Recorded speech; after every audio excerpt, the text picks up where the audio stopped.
Por fin un podcast donde se habla de temas de tu día a día desde una perspectiva profesional, pero con mucho humor. Las psicólogas Ana Asensio y Marta Freire comparten contigo reflexiones, consejos e ideas que harán que mejores todos los aspectos de tu vida. No te pierdas a las psicólogas en la onda.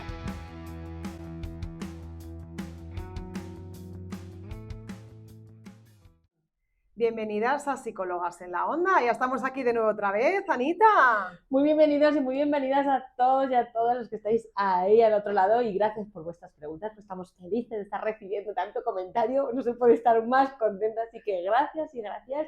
Y hoy, bueno, pues hoy tenemos una onda, no sé, Marta, ¿con qué onda llegas? Yo llego con onda de curiosidad. ¿Qué quieres que te diga? Tengo mucha curiosidad porque hoy te voy a hacer algunas preguntas yo a ti, fíjate. Pero bueno, ¿qué honor es este? Además tenemos la buena noticia que efectivamente, que nos están preguntando cosas, que lo agradecemos mucho. Y lo de comprar el libro creo que también, pero bueno, vamos a seguir insistiendo, comprar los libros, hacer preguntas. Dos cositas, simplemente que con eso Ana dice que se siente feliz. Muy feliz. Y claro, es que hoy venimos a hablar de neurofelicidad. Porque... Muy feliz, y para yo empezar a seguir divulgando, es que tengo que decir, sí. Esto lo confieso, como amarilla que soy, que eso ya lo sabéis del otro capítulo, como gran amarilla, para yo seguir haciendo necesito tanto cariñito, y ese cariñito son vuestras preguntas, que hagáis fotos de mi libro y que si podáis pues que lo compréis. Entonces ese es el cariñito que a mí ahora mismo me da mucho amorcito. Entonces gracias, porque yo así me animo y sigo.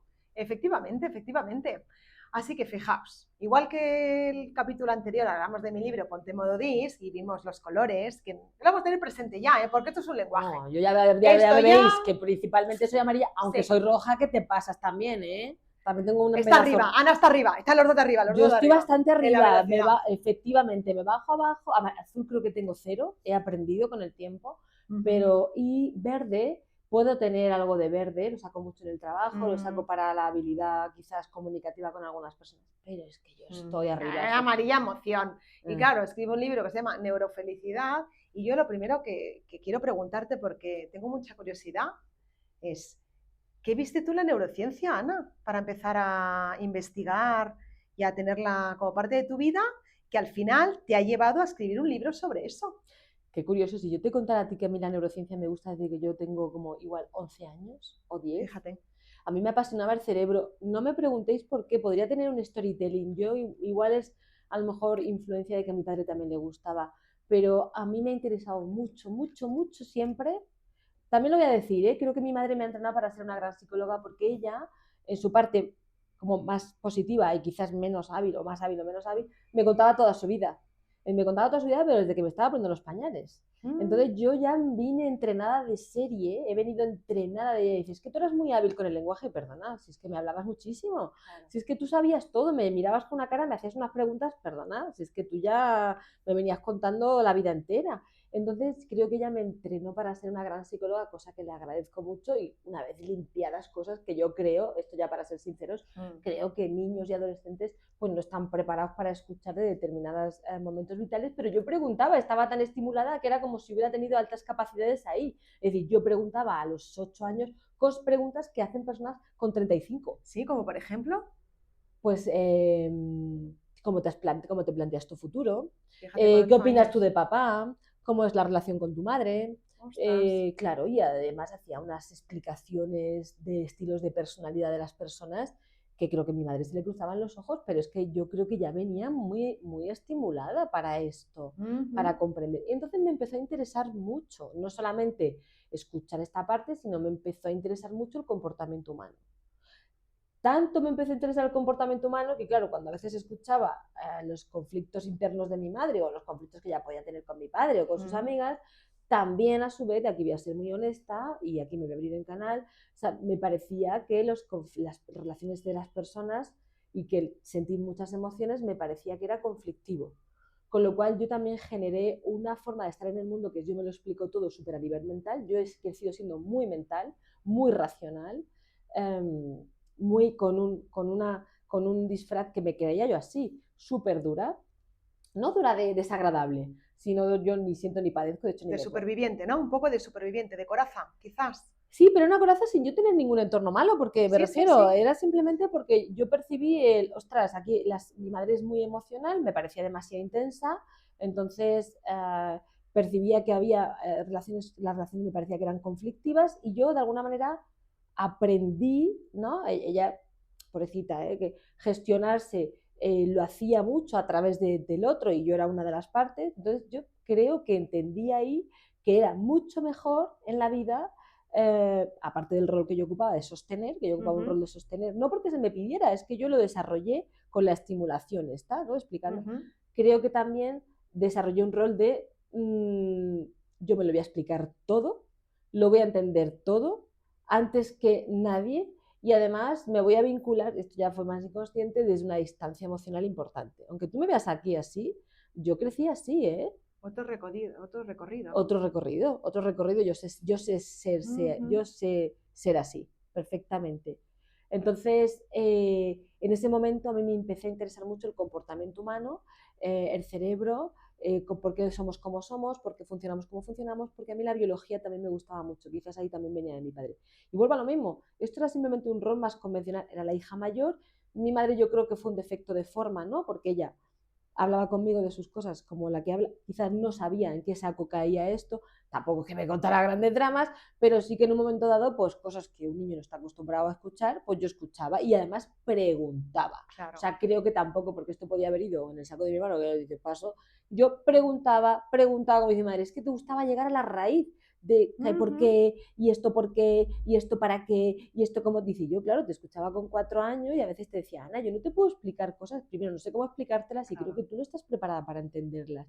Pero cuando ya me vino a decir esto, yo había desarrollado un carácter en el que dije, no, a mí me lo explicas, porque y si no me lo busco yo. Y cuando te hiciste mayor, viste que en la neurociencia claro, y había entonces, muchas respuestas a todo lo que hacemos, ¿no? Claro, y entonces empecé, y claro, ¿qué hace un psicólogo o un pre-psicólogo? Que yo no tenía idea, pero yo iba a ser psiquiatra, esta es mi idea. Imaginaros, claro, me gustaba muchísimo la biología y la mente, y sacaba buenas notas, entonces yo dije, ¿qué puedo ser? Pues médico psiquiatra.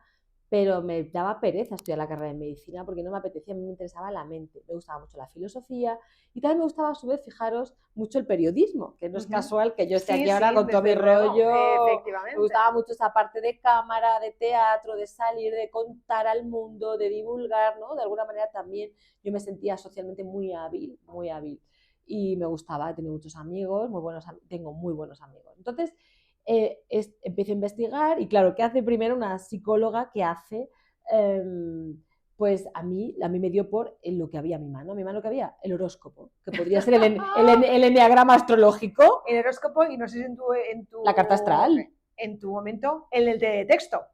Hubo un momento en que el horóscopo no, yo soy anterior, que se veía el horóscopo en el teletexto. Yo soy de la super pop. Bueno, y la super pop. Bueno, pero anterior a eso incluso de libros de las personalidades, no el horóscopo de qué te va a pasar este fin de semana. De la descripción de cada uno, totalmente. ¿no? Vale, de qué significa, Me gustaba mucho clasificar en patrones. Fíjate. Y lo que encontraba que clasificaba, que ya te digo, el enneagrama astrológico, sí, porque no existía el enneagrama. Efectivamente. Entonces, ¿qué había que clasificara? Zurdos y diestros, lateralizado derecho, lateralizado izquierdo, lo que encontraba. Mi padre tenía una revista muy interesante, a mí me flipaba, tenía la revista Cuerpo-Mente, yo era pequeña, y era lo que me encantaba. Me compraba una revista que se llamaba Cuo, que explicaba muchas cosas. Sí. Yo leía esto, me compraba libros de descripción de, por tu fecha de nacimiento o por tu carta astral, la personalidad, para empezar también a investigar, porque tampoco había muchos libros de psicología entonces en ese sentido que estuvieran a mi mano. Sí.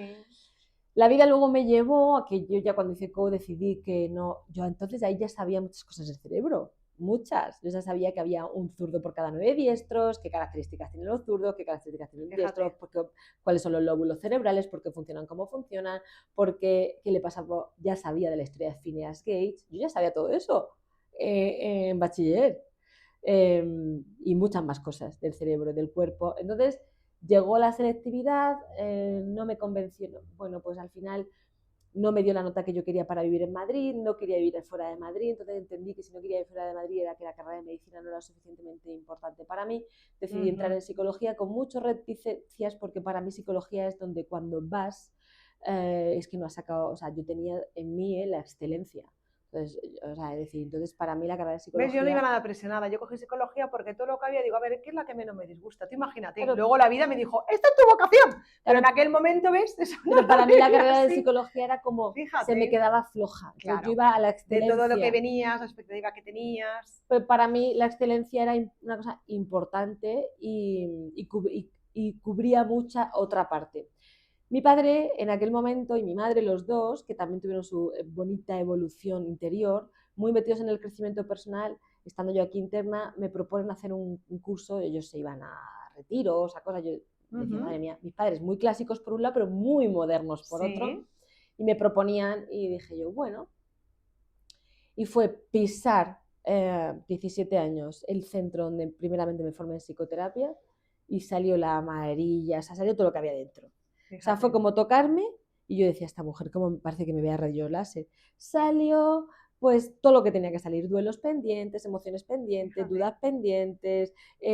Mi madre incluso se asustó, como dijo, bueno, salió también rabia pendiente, intensidad, tal. Todo fue como un grifo a presión de cosas que yo no había digerido. Y entendí que la razón estaba muy bien, pero que toda la parte emocional, ostras, ¿no? Estaba. Y ahí fue mi fusión, razón, emoción, no ni siquiera corazón, razón, emoción, vamos ahí, razón, emoción.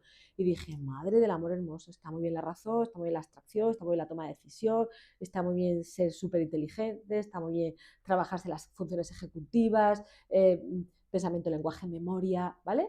Pero control voluntario de la conducta, preguntas reflexivas, pero ostras, la tristeza, la pena, la alegría, la rabia, el entusiasmo, o sea, de emociones que en mi casa no se habían leído mucho. En mi casa enfadarse está muy asimilado y estar alegre súper asimilado, pero la tristeza y el miedo no existen.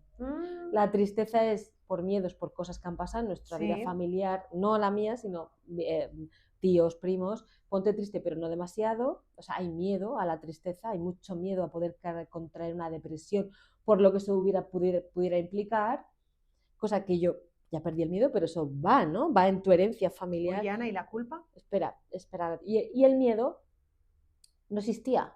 O sea, el miedo es, aquí no hay miedo, ¿no? Mi padre quiso ayudarme tanto, porque mi padre tenía tanta sensibilidad dentro y tan bloqueada por su educación.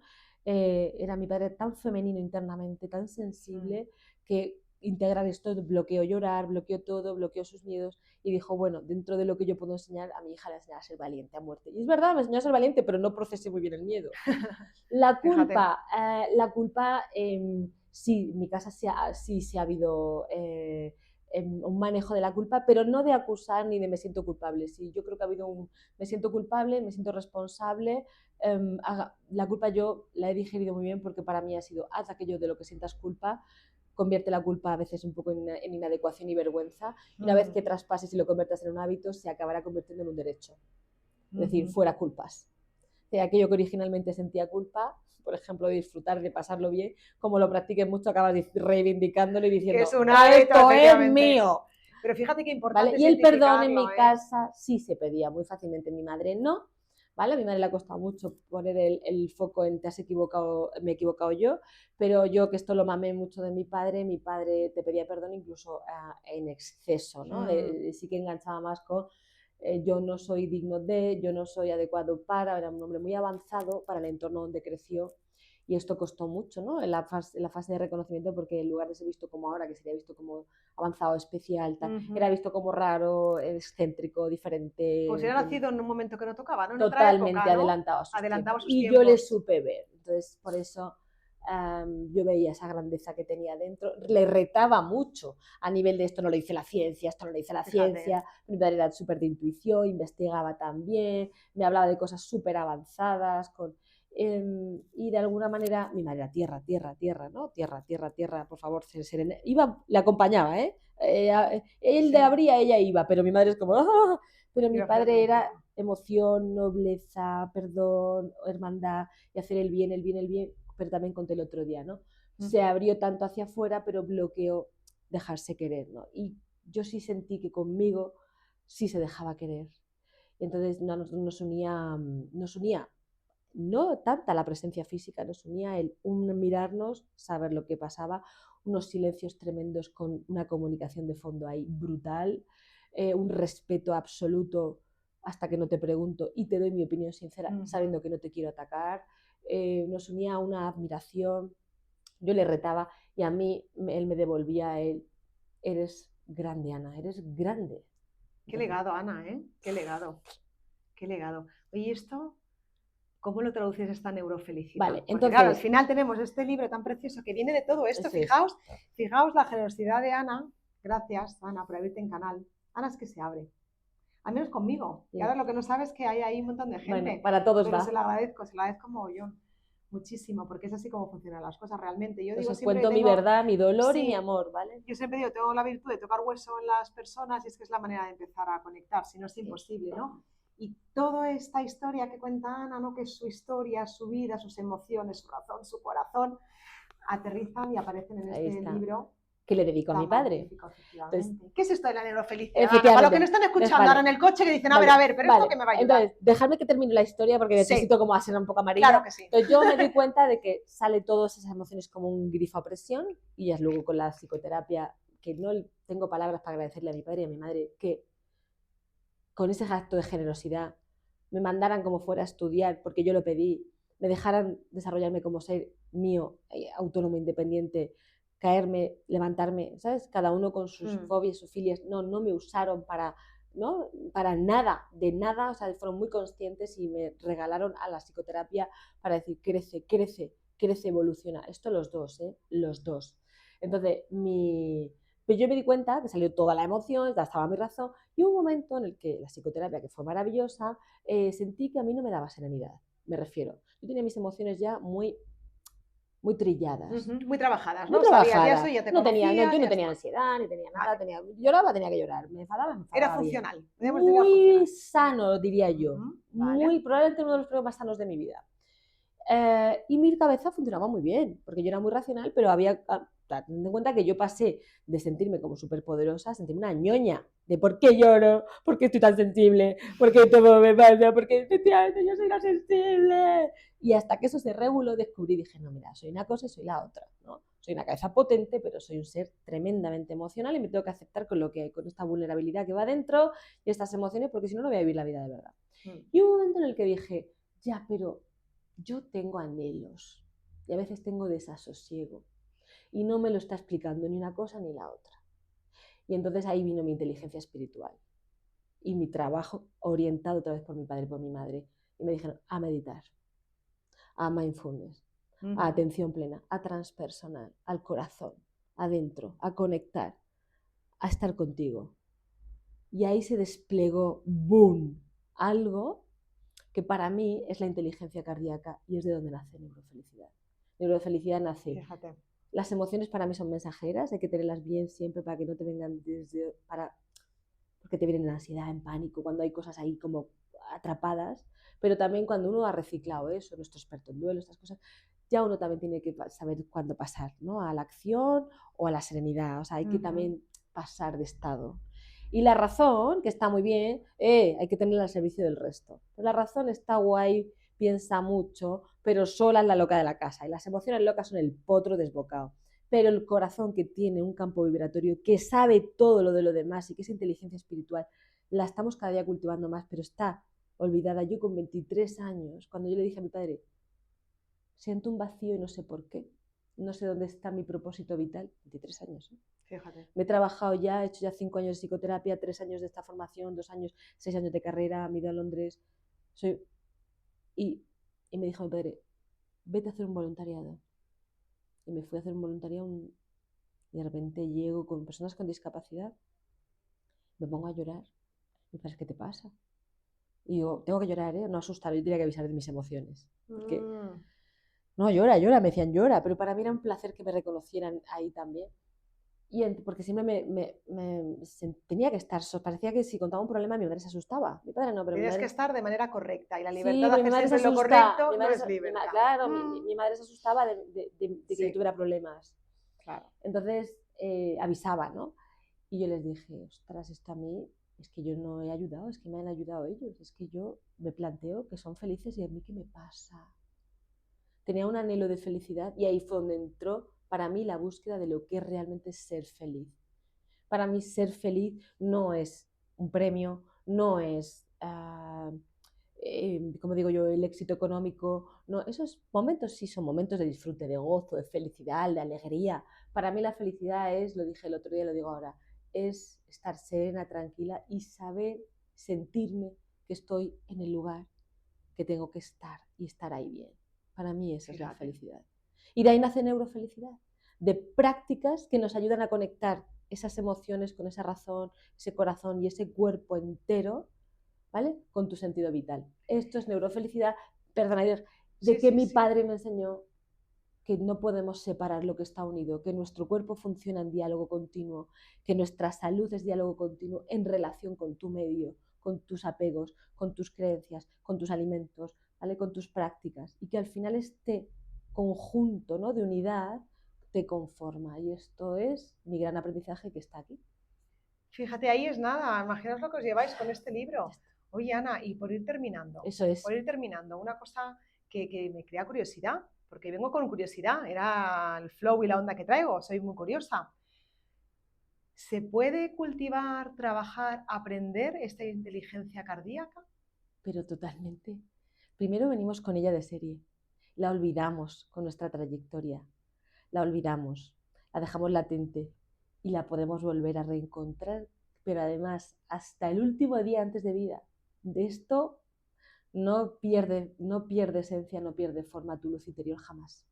Y esto en el libro nos explicarás cómo. Hombre, también. Ahí pues está. Entonces ya sabéis, hacer preguntas y a comprar los libros. Y con esto generemos mucha neurofelicidad a Ana y a mí también, por supuesto.